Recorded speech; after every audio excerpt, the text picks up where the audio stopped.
Hello दोस्तों, क्या हाल है आप लोगों का। Welcome back to my YouTube channel. क्या आप जानते हैं कि नीट में सेलेक्ट होने का मेन सीक्रेट क्या है? मॉक टेस्ट देना नहीं, बल्कि मॉक टेस्ट पेपर की एनालिसिस करना। लिहाजा आज की वीडियो उन सभी लोगों के लिए है जो हर हफ्ते टेस्ट तो देते हैं, मार्क्स भी चेक करते हैं, फिर नेक्स्ट वीक फिर मॉक टेस्ट देते हैं, लेकिन मार्क्स इंप्रूव नहीं करता। अगर आप चाहते हैं कि हर मॉक टेस्ट के बाद आपके मार्क्स इंप्रूव करें तो मेरी वीडियो को एंड तक जरूर देखिए, क्योंकि एंड में मैंने कुछ टिप्स डिस्कस किए हैं जिसकी वजह से आपके 50 से 60 मार्क्स एक्स्ट्रा बढ़ जाएंगे। बच्चों, इस वीडियो को बनाने में मैं, हमारी टीम, कैमरामैन, एडिटर बहुत मेहनत करते हैं। लिहाजा आपसे सिर्फ गुजारिश है कि मेरे इस चैनल को सब्सक्राइब करिए।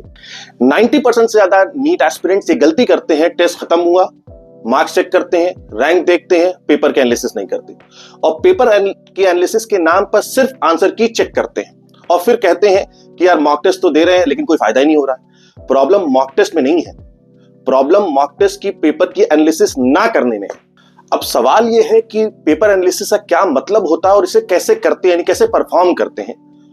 तो मॉक पेपर एनालिसिस का सिंपल मतलब यह है कि मॉक टेस्ट देने के बाद पेपर को डिटेल में देखा जाए और समझा जाए कि कौन सा क्वेश्चन सही है, कौन सा क्वेश्चन गलत है तो क्यों गलत हुआ, किस सब्जेक्ट में मुझे ज्यादा टाइम लगा, किसमें कम टाइम लगा। इससे ये समझ में आएगा कि तुम्हारे एग्जाम स्ट्रेटेजी में गलती है या प्रिपरेशन में प्रॉब्लम है।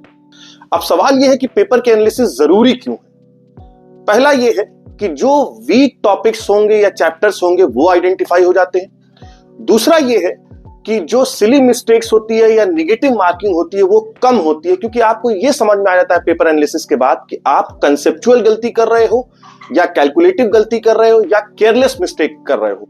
थर्ड ये है कि speed, accuracy, time management improve होता है, और इन सब वजहों से फायदा ये होता है कि जब आप नेक्स्ट मॉक टेस्ट दोगे तो कंफर्म है कि आपके मार्क्स इंप्रूव होंगे, और जब आपके मार्क्स इंप्रूव होते हैं तो आपके अंदर कॉन्फिडेंस डेवलप होता है। मान लीजिए आपने इस बार मॉक टेस्ट दिया और आपके मार्क्स आ रहे हैं 500, लेकिन आपको ये समझ में आया कि आप किस सब्जेक्ट में गलती कर रहे हैं, कौन कौन से चैप्टर्स में गलती कर रहे हैं और गलती किस तरह का कर रहे हैं, और अगर आपने इसको इंप्रूव किया तो कंफर्म है कि अगली बार आपके मार्क्स 520, 525 हो जाएंगे।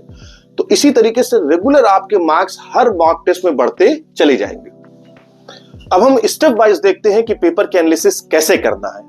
पहला स्टेप यह है कि पेपर कंप्लीट होने के बाद कम से कम 15 से 20 मिनट, आधे घंटे का ब्रेक लीजिए, रिलैक्स होइए, अपने दिमाग को थोड़ा शांत करिए और उसके बाद पेन, पेपर, नोटबुक लेके बैठिए और पेपर के एनालिसिस स्टार्ट करिए। दूसरा यह है बच्चों कि हर एक क्वेश्चन को 4 ग्रुप में कैटेगराइज करिए। उसमें पहला ग्रुप यह है कि करेक्ट क्वेश्चन, लेकिन करेक्ट है और कॉन्फिडेंस के साथ है। दूसरा यह है कि करेक्ट तो है लेकिन तुक्के से करेक्ट हुआ है, यानी गेस के साथ करेक्ट हुआ है। तीसरा यह है कि कौन कौन से रॉन्ग क्वेश्चन है, और चौथा यह है कि जिन क्वेश्चंस को आपने छोड़ दिया या अनअटेम्प्ट। अब हर गलत सवाल के लिए खुद से एक सवाल पूछो कि ये क्यों गलत हुआ। क्या कॉन्सेप्ट वीक था, एनसीईआरटी की कोई लाइन मिस हो रही थी, या कैलकुलेशन मिस्टेक थी, या फॉर्मूला भूल गए, कोई सिली मिस्टेक किया, या जिसे हम लोग केयरलेस मिस्टेक कहते हैं वो हुई है। केयरलेस मिस्टेक मतलब हमने यूनिट कुछ गलत समझ लिया, मीटर थी उसे सेंटीमीटर समझ लिया, नैनोमीटर समझ लिया, या साइन में गड़बड़ी किया, या डायग्राम में कुछ गड़बड़ी किया है। नेक्स्ट ये है कि क्या टाइम का प्रेशर था। जो भी रीजन हो उसे अपने नोटबुक में मेंशन कर लीजिए। अब फोर्थ स्टेप ये है कि अब उन क्वेश्चंस की हम लोग एनालिसिस करेंगे जिनको हमने छोड़ दिया या अनअटेम्प्ट क्वेश्चन। इसके बहुत से रीजन हो सकते हैं, लेकिन उसमें जो पहला रीजन ये है कि हमें कुछ सब्जेक्ट या कुछ चैप्टर से फोबिया होता है, यानी डर लगता है। लिहाजा जब भी उस सब्जेक्ट का या उस चैप्टर का क्वेश्चन आता है तो हम लोग पहले ही घबरा जाते हैं, डर जाते हैं, और उस क्वेश्चन को बिना अटेम्प्ट किए ही उसे छोड़ देते हैं। जैसे अगर मान लीजिए केमिस्ट्री में इक्विलिब्रियम का क्वेश्चन आ जाए या फिजिक्स में रोटेशनल मोशन का क्वेश्चन आ जाए तो हम लोग ये समझते हैं कि हम कर ही नहीं पाएंगे और बिना क्वेश्चन को देखे हुए हम उसे छोड़ देते हैं।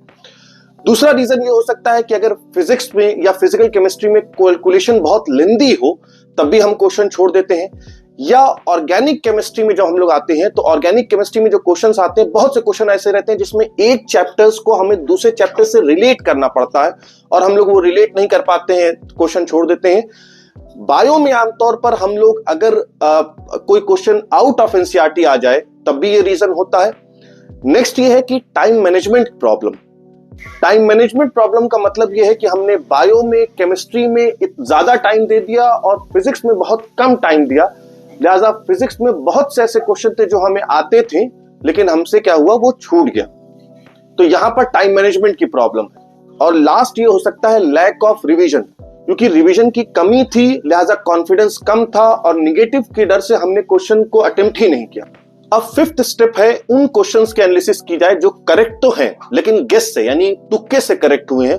इन क्वेश्चंस के एनालिसिस करना बहुत जरूरी है, क्योंकि इस बार तो वो सही हो गए, इस बार आपने तुक्का लगाया वो सही हो गया, लेकिन बहुत चांस है कि नेक्स्ट बार वो गलत हो जाए। इसलिए उसको भी देखा जाए, किस चैप्टर का क्वेश्चन था, किस सब्जेक्ट का क्वेश्चन था, उसकी लाइन को मार्क किया जाए, उसे रिवाइज किया जाए ताकि वो अगली बार भी सही रहे। अब आते हैं बच्चों सब्जेक्ट वाइज स्ट्रेटेजी का क्या प्लान होना चाहिए। सबसे पहले आते हैं बायोलॉजी पे।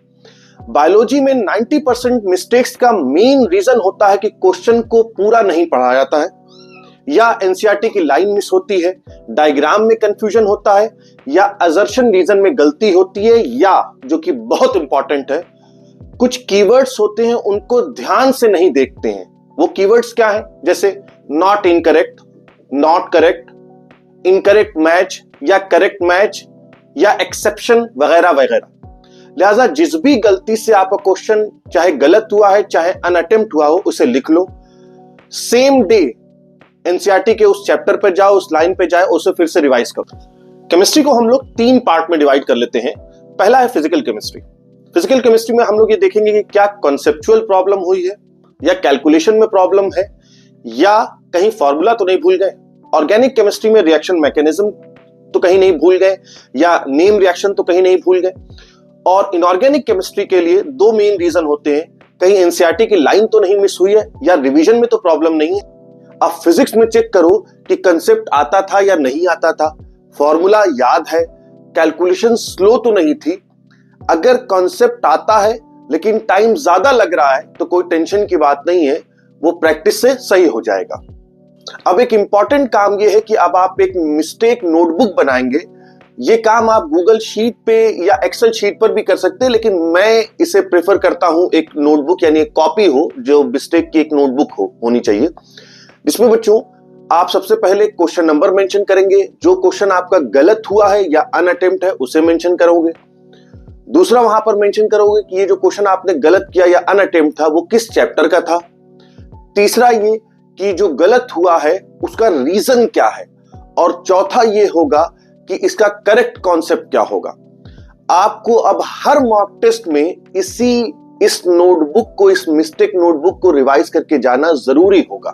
अब आते हैं लास्ट में यानी टाइम एनालिसिस पे। बच्चों अभी तक हम लोग एक एक क्वेश्चन के एनालिसिस कर रहे थे, लेकिन अब हम लोग पूरे पेपर में देखेंगे कितना टाइम लगा, किस सेक्शन में कितना टाइम लगा, किस सेक्शन में ज्यादा टाइम लगा, किस सेक्शन में कम टाइम लगा, क्यों लगा। आइडियली जैसे बायोलॉजी में 45 से 50 मिनट लगना चाहिए पेपर सॉल्व करने के लिए, इससे ज्यादा टाइम नहीं लगना चाहिए। केमिस्ट्री में 45 मिनट्स, फिजिक्स में 1 घंटे के आसपास, और जो लास्ट में बचा है 30 मिनट वो ओएमआर फिल करने में जाना चाहिए। ये एक आइडियल तरीका है। लेकिन अगर आप ऐसा करेंगे कि किसी एक सेक्शन में टाइम ज्यादा लगा देंगे, मान लीजिए आपने शुरुआत किया पेपर करने का और आपने बायोलॉजी में 1 घंटा लगा दिया या 1 घंटे 10 मिनट लगा दिया, तो आपने असल में 15 से 20 मिनट यूज कर लिया फिजिक्स का। लिहाजा जब आप फिजिक्स में आओगे तो आप जल्दी जल्दी पेपर करोगे, जिसकी वजह से टाइम मैनेजमेंट सही ना होने की वजह से आप बहुत से ऐसे क्वेश्चन जो आपको आते होंगे आप सिली मिस्टेक कर दोगे, लिहाजा आपका नेगेटिव मार्क्स हो जाएगा। तो इस टाइम मैनेजमेंट को भी हमें यही सीखना होगा कि जो आइडियल मैंने आपको बताया कि बायो में आपको इतना टाइम लगाना है, केमिस्ट्री में आपको इतना टाइम लगाना, और स्ट्रिक्टली आपको अपने इसको पेपर में इसको फॉलो करना होगा। बच्चों अब हम लोग लास्ट में अपने पूरे पेपर का ओवरव्यू देखते हैं कुछ टेबल्स के जरिए से। वो कुछ टेबल्स आपके स्क्रीन पे आपको दिख रही होगी। इसमें बच्चों जो पहली टेबल आपको जो स्क्रीन पे दिख रही है वो टेस्ट डिटेल सेक्शन है, जिसमें आप मेंशन करोगे जो टेस्ट है वो किस डेट में आपने दिया, कितने मार्क्स का टेस्ट था, उसमें आपको कितना मार्क्स मिला। ये पहला टेबल है। उसके बाद बच्चों जो इसमें आपको दूसरी टेबल आपको आपके स्क्रीन पे दिख रही है वो है सब्जेक्ट वाइज परफॉर्मेंस। यानी जैसे एग्जांपल के तौर पर फिजिक्स है, उसमें आपने कितने क्वेश्चन अटेम्प्ट किए, उसमें कितना रॉन्ग था, कितना अनअटेम्प्ट था, कितना आपका एक्यूरेसी परसेंटेज रहा, उसमें कितने क्वेश्चन आपने गलत किए जिसकी वजह से आपका नेगेटिव हो गया। तो ये सब्जेक्ट वाइज आप टेबल बना ली सकते हैं और ये टेबल आपके सामने दिख भी रही है, आप इसी तरह की टेबल बना भी सकते हैं। इसमें जो तीसरी टेबल आपको दिख रही है बच्चों आपको स्क्रीन पे, वो है एरर टेबल, यानी एरर की कैटेगरी। यानी एरर आपने जो किया है ये दोनों के लिए हो सकती है, एरर के लिए भी हो सकती है और अनअटेम्प्ट के लिए भी हो सकती है कि जो एरर आपने किया है वो किस वजह से किया है। जैसे कॉन्सेप्ट वीक था उसकी वजह से किया है, या आपने सही अप्लाई नहीं किया है, एप्लीकेशन सही नहीं था उसकी वजह से हुआ है, या कोई सिली मिस्टेक थी, या टाइम मैनेजमेंट की प्रॉब्लम थी। और उसके बाद जो आपको स्क्रीन पे चौथी टेबल दिख रही है वो आपकी चैप्टर मैपिंग है, यानी वीक एरियाज है। यानी अब आपको वीक एरियाज शो हो जाएंगे। जैसे अगर आप इसमें टेबल में देखिए, मैंने एग्जांपल के तौर पे यहां शो किया है कि जैसे जो अभी आपने टेस्ट दिया है उसमें फिजिक्स में जो आपका वीक पोर्शन था वो काइनेमेटिक्स है, और काइनेमेटिक्स से आपने कितने क्वेश्चन गलत कर दिए? 4 क्वेश्चन गलत कर दिए। तो इससे आपको इन 4 टेबल से एकदम क्लियर हो जाएगा टेस्ट के एंड में, टेस्ट के और एनालिसिस के बाद एकदम क्लियर हो जाएगा कि आप कहां पर गलत हैं, कहां पर आपका वीक एरियाज है, कौन सा आपका स्ट्रॉन्ग एरियाज है। आपका एकदम सब कुछ बच्चों एकदम क्लियर हो जाएगा कि आप किस तरीके से आगे बढ़ सकते हैं। बच्चों अगर आपको मेरी वीडियो पसंद आई हो तो इसे लाइक करिए, कमेंट करिए, अपने दोस्तों के बीच में शेयर करिए और इसे सब्सक्राइब करना मत भूलिएगा।